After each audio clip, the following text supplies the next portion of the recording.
சரிங்களா? திமுகலேருந்து ஒருத்தர் வந்து பெண்களை இழிவுபடுத்த மாதிரி நாமம் எப்படி இருக்கோம் அப்படி இருக்கோன்னா சொல்லிப்பார். இப்போ நீங்கள் வந்து திருப்பூர் குன்றத்தில் வந்து தீபம் ஏற்ற விடாமல் நீங்கள் பண்ணுறீங்க.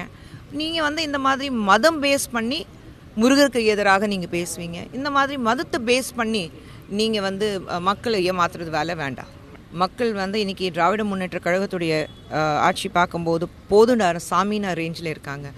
நம்ம வந்து பணியாற்றல்கள் எல்லாமே நீங்கள் பார்த்தீங்கன்னா மக்கள் இருக்கட்டும், குழந்தைங்க இருக்கட்டும், பள்ளிக்கூடத்தில் படிக்கிற பசங்க இருக்கட்டும், இல்லை ட்ரக்ஸ் மேனர்ஸ் இருக்கட்டும், சேஃப்டி இருக்கட்டும், தினமும் ஒரு கேஸ் வந்துகிட்டே இருக்குது. இன்றைக்கி காலையில் பேப்பரில் பார்த்தீங்கன்னா காலேஜ் பசங்களுக்கு வந்து கல்லூரி பசங்களுக்கு வந்து இல்லைன்னா பள்ளிக்கூடத்தில் படிக்கிற பசங்களுக்கு ட்ரக்ஸ் சப்ளை நடந்துட்டு தான் இருக்குது.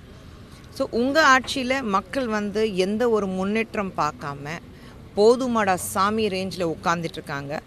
அப்போ நீங்கள் மட்டும் ஆட்சிக்கு வர மாட்டீங்கன்னா கூட நாங்கள் சொல்கிறோம்.